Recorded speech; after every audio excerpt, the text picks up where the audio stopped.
Hi, I'm Stefan, the BMW DIY guy, and do you want to protect the front end of your car from rock damage? I'll show you how.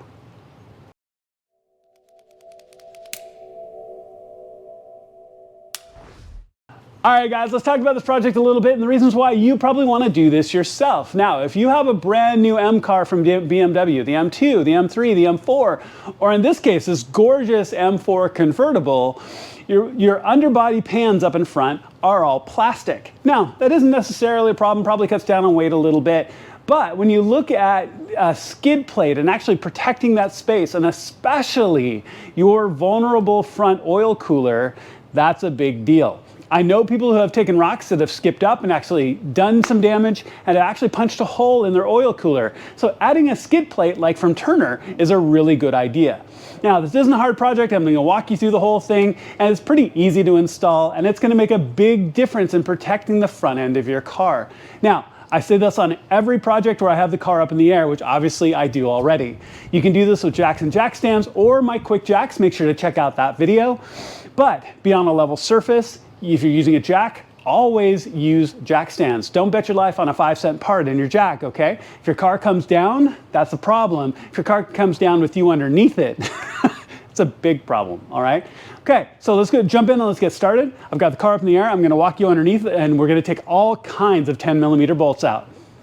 All right, guys, so here we are underneath the car. If you haven't seen the underside of a new G80 yet, and the G82s are even the same, here is your oil cooler that I was talking about. This is something you absolutely want to protect. It has a little bit of a kind of rubber lip here to help deflect rocks and debris, but it doesn't do the best of jobs. In addition, if you look at the rest of this, this is all just plastic sheeting. Actually, and this is for a car that barely has any miles on it, you can already hear a rock up in there. That's going to come out here in just a second. So what we're going to want to do is we're going to take a whole series of 10mm bolts out. So this front lip comes first, this kind of C-shaped plastic. Go ahead and take all of those out and then walk your way down the perimeter and the rest, the outside of this frame. There's about 20 or 25 of these 10mm screws. They're all going to come out, and then this piece will drop off, this piece will drop off, and you'll be good to go. All right, y'all, so looking here underneath, you've got your three pieces. So we took that long C-shaped piece off first, then you've got the center piece and you've got these wings on the side. You take all of the 10mm out, including 1, 2, 3 here that are actually in the wheel wells themselves. You don't have to take your wheels off, you just reach up and can pull those 10mm. But now, all three of those sections are off, including that C section, and you're set and good to go. So now you can start to set the Turner plate back up in here. So let me go grab the plate, let me get it set, and you can see what it looks like. All right, guys, so I've put one wing here temporarily in place. I just want to show you what it looks like. I haven't done the other side yet, but it's going to be the exact same process. So the skid plate comes with a series of Allen bolts. New Allen bolts are 4mm for the small ones, and the two bigger ones that will go here and matching on the other side when the full center plate goes in are 5mm. So you have 1, 2, 3, 4 for the new bolts, and you can tell where they go and where you're not reusing the existing because they'll have the screw backing here on them, right? So 1, 2, 3, 4, put those in, and then you're gonna reuse the 10mm that you took out. Now, we're not gonna put these back in yet, though you can put in this corner one because these will go in once the centerpiece is on. Now, once you've done both sides and it's all set and in place, and you slide it in here, put those in, and can put the back ones in, and don't forget the 10mm right back here in the corner that helps hold the plastic down because rattles suck. Now, you've got the center, this rubber grommet buffer that you had here before. Now, the rubber strip I've already pulled off, and then there's these little plastic fingers that I wanted to show you. So I took a plastic trim tool, because it's like this, up against your oil cooler.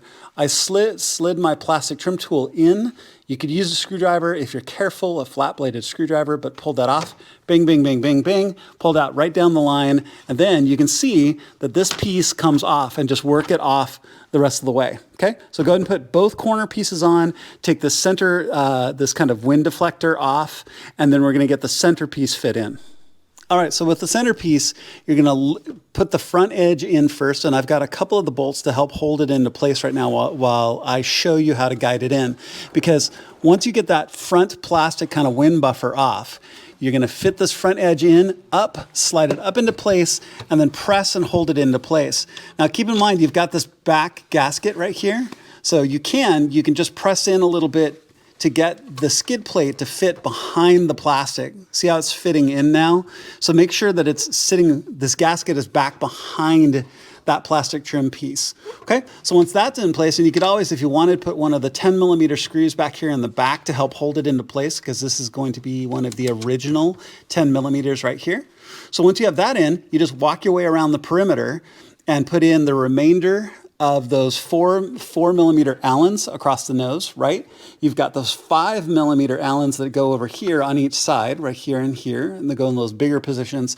And then the 10mm original OEM screws that go around the outside. Then you're all done. All right, y'all, so all done. Let's walk through this really quick. This is such a simple install. So starting out on the wings, like make sure that you have all the 4mm tightened down and everything is just hand tight. In the places where appropriate, you have the 10mm back in, down there, here. There's some across the back panel of the main plate. You've got these 4mm Allens here tucked in. Make sure that this rubber grommet is tucked in really, really nicely. You've put in the two 5mm Allen bolts, those bigger ones here. Again, here's another one of those 10mm that we have reused all the way across. Your wheel wells are tight. You've got this corner one back here in and secure, and you're all done. And I really like this setup. I do know people that have taken rock hits to their oil coolers. This car is brand new and actually has a couple of dings in the fins already. So a couple of rocks have actually skipped up and hit the fins of the oil cooler already. This is going to do a vastly superior job in protecting it, plus all of the rest of the plastics all the way through as well. So this really is a great setup. I highly recommend it. Go ahead and clean up, put your tools away. All right, guys, so go ahead and clean up and put your tools away. And as you can tell, this is not a hard project and only takes a few simple tools. I'm a big believer in these skid plates for these cars. Protect your vulnerable oil coolers because, man, if you take a rock and you blow a hole in that, it's gonna make a really bad, very expensive day. Okay, so go ahead and take a look at this. Thank you to Turner for making such a fantastic product. Now, while you're there, please make sure to click like and subscribe. It makes a huge difference to my channel and I would really appreciate it. So thank you so much for watching and I'll see you on my next project.